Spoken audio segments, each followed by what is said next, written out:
Before we dive in, drop a quick hi in the comments. It may seem small, but trust me, it really helps YouTube share this story with more sci-fi fans like us. I'd love to see who's watching. The Kravari didn't send a message. They dropped their envoy naked and shivering onto the carbexite fields, breathing through a methane mask too small for his mandibles. The poor creature staggered across the salt bed in ceremonial posture, back limbs dragging, thorax exposed, antennae crusted with frost from the orbital drop. 2 human miners found him twitching next to Rig 6. By the time Rovar Net arrived, the exosuit crew had pulled him into the blast shelter and locked down oxygen levels to non-lethal. He stood there, watching the Kravari press a gland-marked contract tube into the floor like it was sacred scripture. It hissed open. The translation scrolled across the far wall in red. Effective immediately. 90% of all carbexite extraction shall be surrendered to the Kravari Conclave. Minimum yield, 400 metric tons annually. Failure to comply within 1 rotational cycle will forfeit planetary tenancy. All oxygen rights revoked. The envoy didn't wait for a reply. He inhaled once through his cracked mask, performed a warbling trill of dismissal, and convulsed to death on the floor. Varnet didn't move. He just stared at the steaming body until the twitching stopped, then looked down at the miners. "Cut the bastard's mask off," he said. "I want it framed."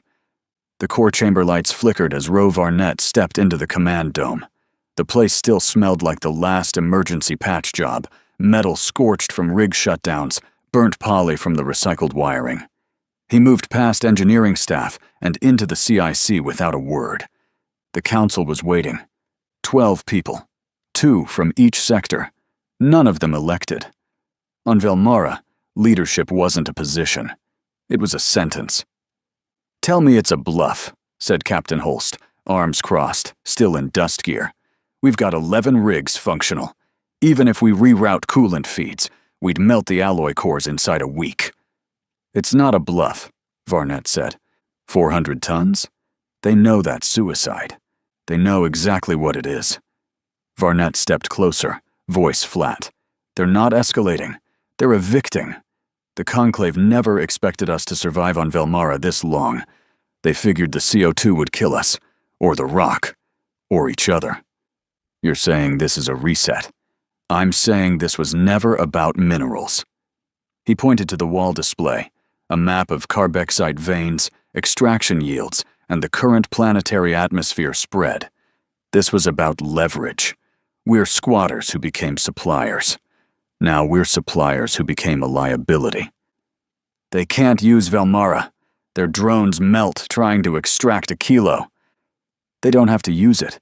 They just have to lease it to something that will." Silence. Then Councillor Dre spoke, voice thin. "We could evacuate, break down the rigs, salvage what we can." Varnet turned. "We leave, we lose the only O2-rich rock in this quadrant.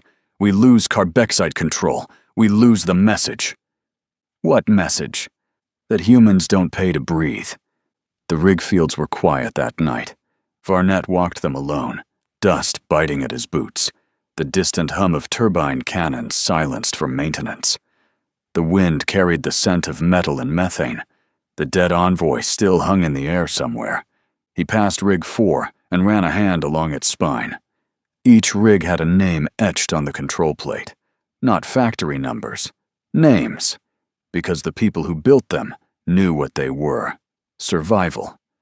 And now they were being asked to burn them, just to meet a quota that wasn't real. Varnet reached the perimeter fence and keyed the uplink to the only AI left running. A small mining assistant core, patched beyond warranty, built for load balancing and heat monitoring. He'd rewritten its subroutines 2 years ago, quietly. "Confirm project burn switch authorization," he said. The AI paused. "Acknowledged. Local overrides initiated. Select rigs armed for sabotage, awaiting final sync, next morning." The first Kravari orbital scanner breached Velmara's upper air. It hovered low, heat-shielded, high-spectrum visual sweep, no comms. A threat by silence. A show of power. They were watching. Sector 3 miners gathered in silence under the rig tower as it passed. Nobody spoke. Ro Varnett stood beside the carbexite hauler as the scanner pulsed across their camp. He looked up once, then keyed into his uplink. Rig 2 went up in a clean column of fire, silent, sharp, surgical. The scanner snapped sideways, confused, too slow. It caught the tail end of the explosion just in time to record the rig collapsing into itself, melting down through the carbexite shaft it had been assigned to overdraw. 3 hours later, the Conclave sent their reply. It came on the emergency frequency. No pleasantries. No formal cast mark. Just a killcast directive in pure trade dialect. Your tenancy is void. You have violated breath right. Prepare for reclamation. Varnett listened to it twice. Then he smirked. In the command dome, Ro pulled off his gloves and slammed them onto the console. Start moving families underground. Rigs 3, 7, and 9 are cleared for fallback weaponization. Patch the AI into rig hydraulics and pull atmospheric reads every 6 minutes. I want to know exactly how much vaporized carbexite we can push into the upper thermals before this place becomes unholy. You're serious? Holst said. Varnett looked at him. You think I'm burning our way out? He pointed to the crust map again, an updated overlay with detonation points, projected wind shear, and oxygen flow lines. I'm not burning our way out. I'm making it so no one walks in after we're gone. Back on the rig field, a Kravari scout drone dipped too low. One of the miners, Dal, grease-covered and exhausted, spun a power coupler into its rotors like a throwing knife. The drone crashed into a carbexite mound and detonated, half-cooked and screeching. Dal didn't say a word. He walked over, smashed what was left with a rebreather tank, then went back to work. That night, Varnett stood alone outside the dome. The stars over Velmara looked like cracks in a shell, beautiful and false. Somewhere beyond them, the Kravari Conclave was already loading transports, preparing reclamation teams, ready to retake the world they never touched. He lit a torch, dragged it across the broken surface of Rig 2's wreckage, and etched one sentence into the metal. You tried to tax our air. He set the torch down, and then he waited for war. They came without a fleet. That was the first sign the Kravari weren't here to negotiate. No battle formation, no comms hail. Just a precision drop of 12 heat-shielded pods, each descending in perfect silence onto the crust of Velmara like they'd done it before. The rigs weren't active. The sky was clear. They thought it would be clean. Ro Varnett watched from the primary dome as the drops landed outside Sector 3. He leaned over the live feed, thermal overlay running hot, audio tracking screeches of descent, and spoke without turning his head. Status on the explosives? Rigs 3 and 9 are armed and synced to proximity det, said Entek Braun. We welded the charges into the shaft columns. Total core failure on detonation. Blast radius puts 30 meters of carbexite vapor into the wind. Wind speed? North-northeast, toward their staging point. Good. He watched the first Kravari disembark, 7 feet tall, high cast armor reflecting light like bone dipped in oil. They moved in perimeter formation, ritual spacing, mandibles flexing slow in unison. Not for function. For posture. Still using ceremony in a kill zone, Ro muttered. Idiots. The Kravari Reclamation Unit advanced on the wreckage of Rig 2. They didn't pause to scan it. That was beneath them. The lead caste warrior, identified by double sigils on the thorax, stepped over the melted rig housing and activated a territorial beacon. It screeched a challenge frequency in low-chem. Below their feet, the charge inside the rig clicked live. The remains of Rig 2 erupted in silence. No fire. Just a pressure blast that shoved raw carbexite dust into the air like a shrapnel cloud. The Kravari dropped instantly. Their armor could take the blast, but not the air that followed. Ro turned from the feed. Record their vitals. I want data on how fast it hits them when unfiltered. Entek Braun didn't ask why.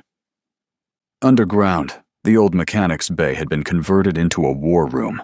Welded tables, chemical printers, and what was left of their deep core alloy reserves, stacked and catalogued like gold bars from a failed empire. "That's all of it?" Rowe asked. "Everything we've got that isn't welded into a rig," said Holst. "Carbex alloy yield, 22 tons. And how many rigs we'd need to hit 400 tons this year?" 47. They both looked at the wall screen, Velmara's current operational count. 11. It wasn't even close. "You can't rebuild them fast enough," Rowe said. "Not without using the very mineral we need to mine." Which makes the decree a no-win. Rowe nodded. "It's a trap. And the alloy's the bait. The Kravari doctrine wasn't just warfare. It was rhythm. Predictability dressed as ritual. Everything had a shape, a cadence, a cast mark for what was allowed and what wasn't. That's what made them vulnerable. They believed carbexite was only dangerous in the ground or in the refinery. They didn't think a human would extract it just to poison the wind. It violated their doctrine. It wasn't proper. Rowe had no use for proper. 2 days later, the Kravari sent a transmission. The face of the castmark envoy flickered across the dome. Its voice came through on the formal tone band, trilling and layered. "This planetary airspace is under Kravari Reclamation Authority. Your refusal to evacuate constitutes species-grade defiance. As per caste decree, you are to be removed, with or without consent." Rowe didn't respond. He just cut the feed. On the edge of Sector 5, a group of ex-miners were repurposing drill arms into pressure lance mortars. One of them, Hendricks, had been a welder for 15 years. He wiped sweat off his face, checked the makeshift shell loader, and slapped it twice. "Still think we're leaving?" someone asked him. "Nah," Hendricks said, grinning through the grime. "I think we're making sure they don't stay." The next Kravari unit dropped near the old excavation line. Smaller team. Test group. This time the humans didn't detonate a rig. They watched. The Kravari moved slower. They scanned. They altered spacing. One used a new filtration mask, sleeker than before. They were adapting. Not fast enough, but they were learning. Rowe took notes. "We'll need to accelerate. Start configuring the extractor arms as dispersal rigs. Vapor-only loads. Use the dummy shafts."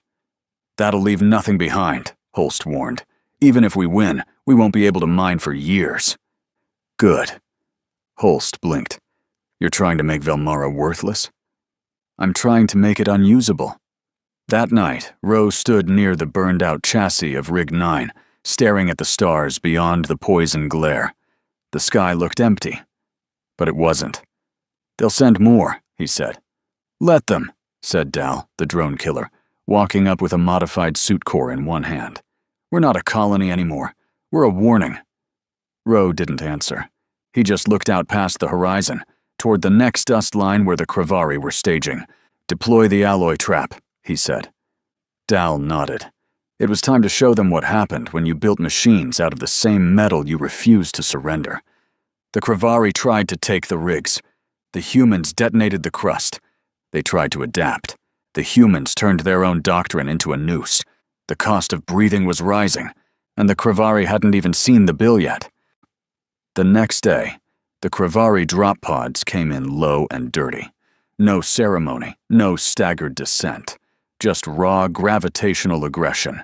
12 armored canisters hitting Velmara's crust like hammer blows, cratering the salt-flat perimeter outside Sector 3. No envoy. No message. Just war. "They're not scanning anymore," Braun said, eyes locked on the surface feed. "Just boots on ground. They're assuming we're buried already." Rowe Varnett stood over the CIC's tactical table, stripped down to his undersuit, helmet hanging by his side. He hadn't slept in 40 hours. Nobody had. "How many?" he asked. 3 full squads, combat rated." Braun paused. "No filtration gear." Rowe nodded. "They're testing their new mask tech, betting they can survive long enough to hit a rig before the vapor cooks them." Holst grunted. "That means they're desperate." "No," Rowe said. "It means they think we are." The new Kravari strike teams moved fast. They fanned out across the flat like they were taking a city. not a collection of cratered rigs and half-dead HAB modules. Their formation wasn't clean anymore. Their posture was tighter, less ritual, more kill-zone instinct. They'd learned, but not fast enough. Ro keyed the uplink. Trigger 9. On the far edge of Sector 3, what remained of Rig 9 belched raw vapor into the open air, compressed carbexite detonating in a chemical bloom so thick it painted the wind. The Kravari nearest the blast tried to pull back, but the lead caste warrior's shroud faltered, his armor vented, and he screamed. It wasn't a war cry, it was agony. Inside the war room, Hendricks slid another makeshift charge onto the table. 3 more extractor arms re-rigged for dispersal, pressures holding at 60%. Dal handed him a canister, silent as always. "You ready for the push?" Hendricks asked him. Dal just nodded. His knuckles were scraped raw from wrenchwork. Ro passed behind him, giving a silent glance of acknowledgement. No words. They knew what was coming. Hours later, Sector 2 was hit. This time, the Kravari didn't drop pod. They breached from below. A tunneling drone, long-range, bore class, pierced the crust like a syringe and ejected 3 caste killers into the lower chamber. One of them died instantly to an air spike trap rigged by Holst. The other 2 made it into the secondary mining shaft. They killed 7 before Dal's team arrived. It was the first time anyone on Velmara saw a Kravari warrior fight without hesitation. No posture, no challenge screech. Just motion, lethal, fast, multi-limbed, cutting through humans like they were equations. Dal didn't posture either. He caught one in a hydraulic press line and crushed it. The second went down when Hendricks detonated a fuel cell in the adjacent corridor, melting the thing's outer carapace into the rock. Afterward, they bagged the bodies, studied the armor, and found something new. "Look at this," Braun said, tapping the Kravari filtration system. "It's custom, hybrid filtration tech, our design patterns. They're copying our thermal dispersal filters. They've been watching us for years," Ro said, "waiting to adapt." Holst looked up. "You think it's Ulak?" Ro just gave a vague shift of his head. It wasn't yes, but it wasn't no. Later that cycle, a long-wave transmission slipped through the static. Narrowband, caste encoded, tagged with a crest none of them had seen before. Braun decrypted it. It wasn't a broadcast. It was surveillance data. Velmara's layout, civilian shelters, rig maps, dispersal node coordinates. It was all there. "They know everything," Holst said. "No," Ro replied. "One of them does." He looked at the transmission tag again. Ulk Vel Tras 01, Atmospheric Reclaim Order. Strike threshold authorized. That name became gospel in the dome within an hour. Ulak Veltras, a Kravari dominance caste strategist, reclamation warden, a war planner specialized in retaking oxygen-rich planets deemed aberrant to caste evolution. Ro stood before the marked-up rig map and circled the 3 deepest carbexite shafts. He's going to target these. If he takes them, he controls the crust pressure, cuts off vapor dispersion, forces us into static defense. Holst stepped forward. "Then we make those shafts the last thing he touches." The contract itself had been stored in Dome 1's archive since the first landing. A vacuum-sealed tube, laced with caste mark glands, ritual seals layered on its surface like something religious. It had survived half a century. Ro opened it with a plasma cutter. The others watched in silence as he laid the charred pieces across the floor and drove a pickaxe through them, deep enough to bite into the dome's foundation. "We breathe because we built this," he said, "not because we begged." And then he turned to Hendricks. "Take it to the wreckage of Rig 6. Burn it there. Let them see." The footage went live that same cycle. A drone hovered over the shattered hull of Rig 6, broadcasting to every frequency the Kravari ever used to demand tribute. Hendricks stood there with the remnants of the treaty, torch in hand, and set it alight on a pile of broken alloy.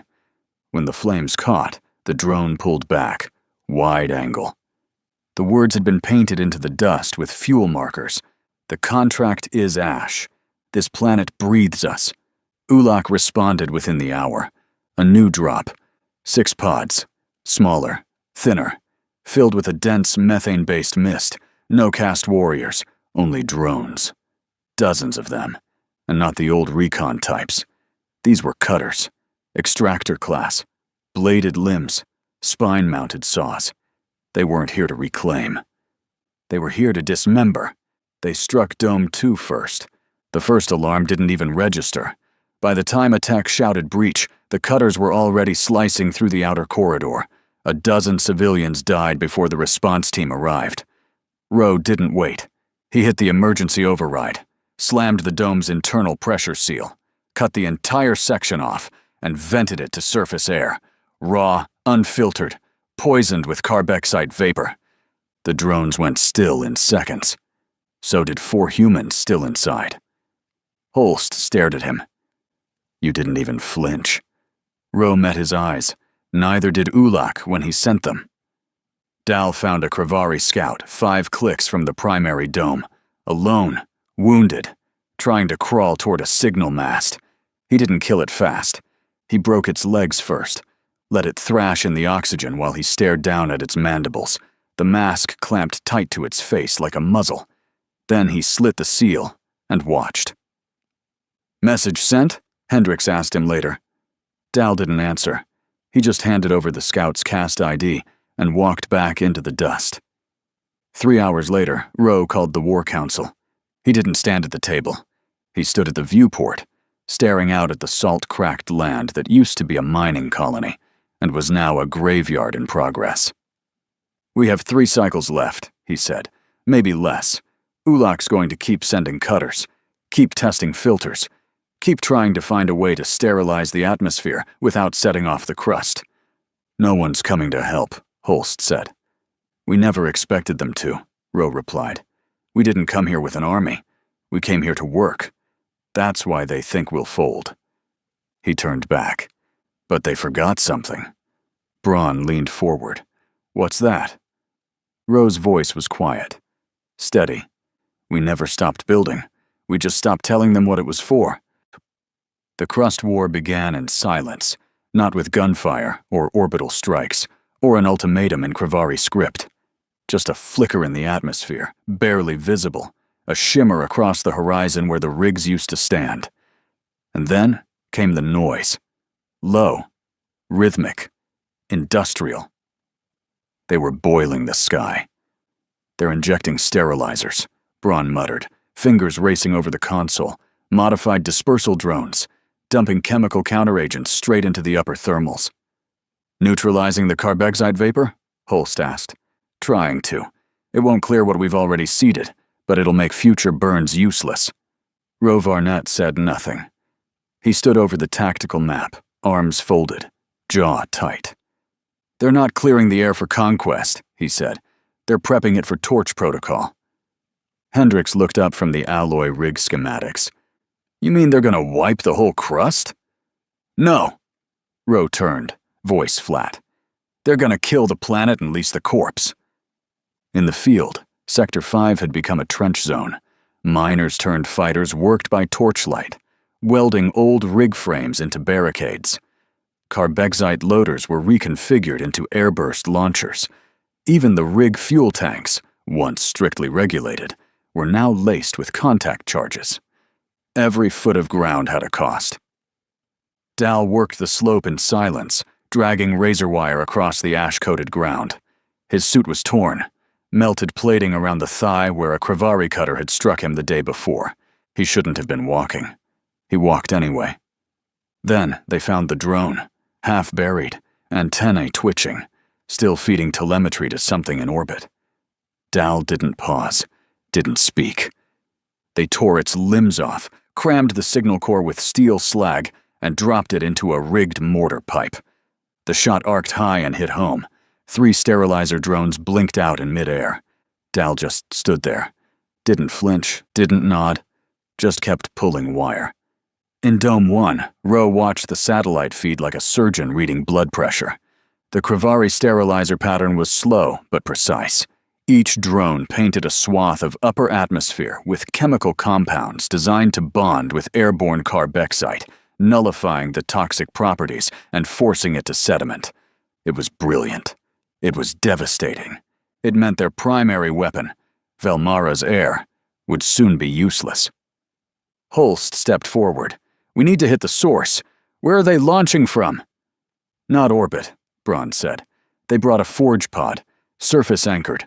Southern Ridge." Rowe nodded. "That's where we salt it." Velmara's southern ridge was slagged during the early settlement years. Too unstable to mine, too exposed to atmospheric storms. The Kravari had no reason to land there, until now. They'd carved a narrow channel into the ridge face, camouflaged, shielded. A forge pod half the size of the primary dome sat embedded in the rock, venting sterilizer canisters up through vertical shafts like chimneys. Braun ran the analysis. "We can't hit it from the dome, range too short, no direct line of sight." Rowe tapped the map. "There's an old drilling tunnel beneath the ridge, abandoned after the quake 6 years ago." "You're not suggesting—" "I am. We load a dispersal bomb, route it through the tunnel, and cook the pod from underneath. It took 16 hours. Braun configured the payload. Hendricks scrounged enough active carbexite to make it viable. Dal and a 2-man team dragged the casing through 4 kilometers of unstable tunnel, crawling past collapsed beams, gas pockets, and Kravari sensor masts. No one spoke the entire way. At the final junction, Dal stopped. He checked the timer. 5 minutes. He pulled a fuel marker from his belt and scrawled 3 words on the casing. "Let it rot." Then he primed the charge and walked out without looking back. From Dome 1, they watched the feed. The forge pod went up like a dying star, white heat ripping through the ridge, carving it open from beneath. Chemical stores ignited. Ventilation shafts collapsed. The sterilizer drones blinked out of the sky one by one, their uplinks severed, guidance lost. The sky above Velmara began to churn again, slowly turning brown, then gray, then dense with vapor. The humans didn't cheer. They watched in silence. The next Kravari move was different. No drops, no sterilizers. Instead, they deployed the castless. It was doctrine violation, blasphemy, but they did it. 16 Kravari units, unmarked, unranked, born without caste and never given names. Loosed like hounds across the field, no armor, no filtration. Just pure, suicidal muscle. They ran at the trenches screaming through shredded mandibles, dying in clouds of vapor and fire. But a few made it through. One reached Dome 2 and tore through the outer wall with its claws. Rowe authorized the flamethrower units personally. Burned the body until it fused with the floor. Braun monitored the Kravari relays afterward. "Ulak's desperate," he said. "He's abandoning doctrine to force a breakthrough." "Yes," Rowe said, staring at the still-burning castless corpse. "He's escalating." The next message came direct. Encrypted, targeted. Not to the dome's main frequency, but to Rowe's personal uplink. "Varnet, you are no longer protected by contract. I will come myself, and I will not speak. I will breathe what kills me, until you do not." Holst read it over Rowe's shoulder. "He's coming." Rowe nodded. "Then we salt the crust."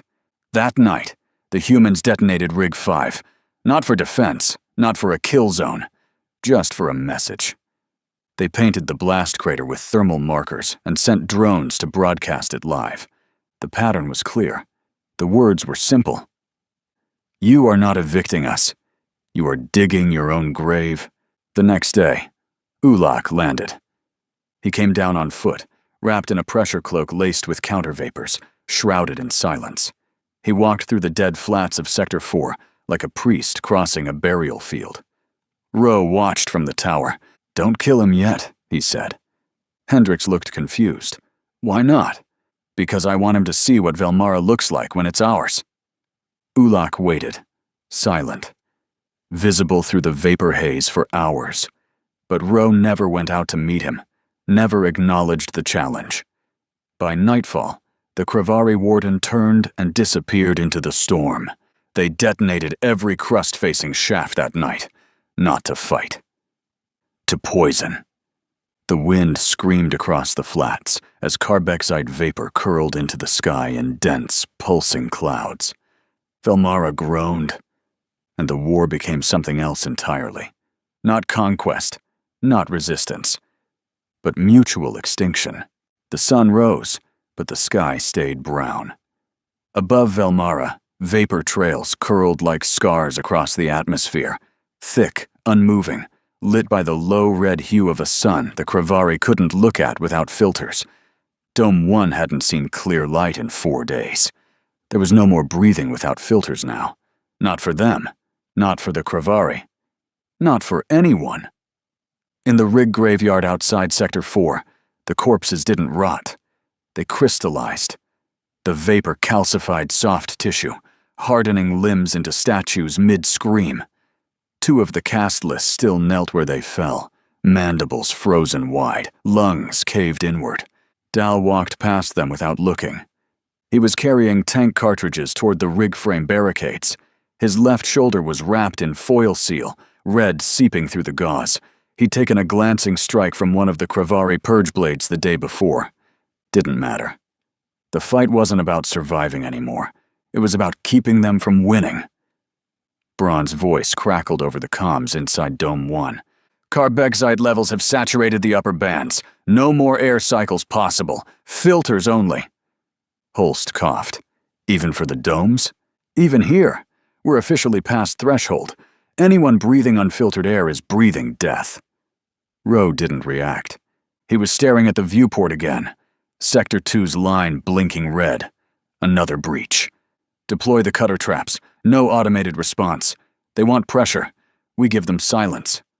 Braun frowned. They'll think we're gone. I know. The Kravari pushed harder that day. Their drones hit the tunnels first, carving through the crust with powerful saws, followed by cast warriors in hardened suits. Sleeker now, thinner filtration lines, coated in black mirrored resin that resisted vapor, seep. They moved like they knew the ground was already theirs. But they were wrong. Dal was waiting inside the collapse shaft, silent, still. When the lead cast warrior passed beneath the hanging beam, Dal cut the line and dropped 5 tons of rig frame alloy onto its spine. The Kravari collapsed without sound. The second didn't get that far. Dal met him head on. No ranged fire, no armor. Just a rebreather tank modified into a piston hammer, driven into the Kravari's thorax, with enough force to rupture both lungs. Carbexite hissed through the cracks as the alien's breath turned against itself. Dal stood over the body. Didn't move. Didn't clean the blood off his mask. In the dome, Hendrik stood beside Rowe, watching the vapor line move across the map. They'll breach by nightfall. I know, and we can't stop them. Rowe didn't answer immediately. His gaze stayed on the red-marked sectors, every one of them soaked in cost. We can't stop them, he said, but we can make sure they understand what it took to come this far. Hendrix's jaw clenched, and what it'll cost to finish it. In the southern ridge, the wind turbines melted. The Kravari deployed a new agent, thermal flare charges designed to ignite carbexite residue and burn off residual vapor layers. It worked, but the fire didn't stay put. Rig 8 exploded. The fuel lines caught. The alloy structure collapsed. The entire southern trench filled with flame and black dust that coated lungs and sensors alike. Holst ran 2 teams out to seal the breach. 4 men didn't come back. Inside the comms chamber, Braun called it in. Flame front moving north. They're cleansing, not fighting. They're burning the crust. Rose stepped into the room, helmet clipped to his belt. Then we burn first. That night, they detonated Dome 3. It was empty, cleared the day before, but Rose seeded the walls with vapor pods and sent a signal drone to hover over it. Let the Kravari watch. When the structure went, the sky turned the color of rust, and the wind blew the wrong way. Braun stared at the readings. They'll have to retreat. No filtration system can keep that out. Ulak will come back, Rose said. Holst looked up. You sure? He's not after the rigs. He's after me. The next signal came direct to Rose's uplink. Ulak's voice this time, hissing through damaged filters, unprocessed, raw. "You bleed the world to prove you can. You stand in fumes and pretend it's power. We gave you rent. You built a tomb." Ro typed his reply. No encryption. "You gave us a tax on our breath. We paid. Now we collect." Ulak's response came without words. Another drop. This one wasn't a cast squad. It was a pod the size of a supply rig. When it landed, it didn't open. It hissed. And within seconds, the sky turned black. Hendricks watched it from the wreck of Rig 2, coughing hard through his cracked filter. "They're seeding blackout gas." Holst's voice came in through the comms. "It's not a weapon. It's cover." "Cover for what?" Braun asked. Ro didn't hesitate. Him. Ulak walked through the smoke like it was his birthright. No guards, no armor. Just that same cloak, now patched, scarred, woven with fresh cast-mark threads painted in red. Not a rank, a warning. Dal saw him first. He didn't attack. He radioed it in. Ro suited up. They met in the open flats of Sector 3, dead rigs behind them, black wind tearing past, vapor thick enough to blind sensors. No one else was there. Just Ro and Ulak. The Kravari warden towered over him, chest scarred, eyes visible through a cracked lens. He didn't speak, didn't challenge, just walked forward, slowly, as if Ro were something to be stepped on. Ro didn't flinch. He triggered the pressure switch under his boot. The entire flat detonated beneath them. Both were flung backward, Ulak crashing into rig debris, cloak on fire, Ro rolling into the dirt, suit cracked along the shoulder. They both got up. That was the only rule. The fight wasn't clean. It wasn't tactical. It was brutal. Ro swung a broken alloy strut. Ulak answered with claws. Blood hit the dust. Breath came in gasps, filtered through failing rebreathers. Every blow was slow, final, loud. No dialogue, no speech. Just two species trying to erase each other. And then Ro drove the strut into Ulak's mask, shattering it, forcing the vapor in. Ulak screamed and fell. Ro stood over him. Didn't speak. Didn't celebrate. Just stared as Ulak writhed in the dust, his lungs turning to acid in real time. Then Ro turned, walked away. The Kravari stopped transmitting. Their units scattered. Some ran into the vapor and died. Others stayed still, awaiting commands that wouldn't come. And above it all, Velmara held its breath. In Dome 1, Holst watched Ro pull his cracked suit off, blood running from a shoulder gash. "Is it over?" Ro nodded once, tried to catch his breath. Then he stepped to the viewport and stared out at the sky. It was black. Still. Absolute. That day was the first in Velmara's history without a single breath of unfiltered air. The day without air. But it wasn't the day humans stopped breathing. It was the day they decided what was worth breathing for. Ulak's body lay in the vapor field for 3 days before the wind buried it. Not a single Kravari came to retrieve him. No honor rites, no drones, no signal. Just the dust curling around his limbs and the acid in his chest cavity eating what was left. The crater where he fell stayed hot for a week. The metal beneath him warped from the heat of the blast. Kravari movements thinned. The patterns stopped making sense. No formations, no relays. Some units huddled near downed pods and suffocated in silence. Others walked aimless until they collapsed. Their doctrine hadn't planned for retreat, only for victory or death. Velmara gave them death. Dal was the first to notice the shift. He stood at the north trench with his scatter cutter, unmoving, for hours. Then he walked back into Dome 1, mask fogged, and placed the weapon on the floor. Didn't say a word. By the 6th day, Braun called it. No movement, no pulses, no orbital chatter. They're gone. Ro looked at the board. Red lights everywhere, every rig, every sector, burned or buried. He tapped Sector 12 with a gloved finger. "Then we end it. All of it." Holst leaned forward. And what? They're dead. Their boots are gone, Ro said, but their eyes are still here, and I don't want them watching what comes next. Braun had mapped the last relay beacon, still active, half buried under a slag pile outside the southern flats. It was feeding data to a Krivari orbital satellite, automated, slow, barely functional. Hendricks laid out the cables, relinked the det pulse charges, and set the chain. A line of sealed fuel rods, rigged from decommissioned rig backups, seated under the old vapor tunnels, all pointed at the last relay spike. The trigger was buried in a pipe. Dal stood over it. Ro gave the nod. Dal flipped the switch. The earth didn't shake. It peeled. A wave of heat and pressure split the dead soil, tearing through the crust in a straight line from Sector 12 to the southern rim. The vapor didn't rise. It burst. Thick columns of black and green, lit from beneath by combustion. The relay went up last, spiked into the sky like a shriek, then gone. The orbital feed went dark. No Krivari signal ever returned. They buried Ulak 2 days later, not out of respect, just to make sure the wind didn't uncover him again. They dropped his bones into a hollow rig well, covered them in slag, and welded a metal slab over the pit.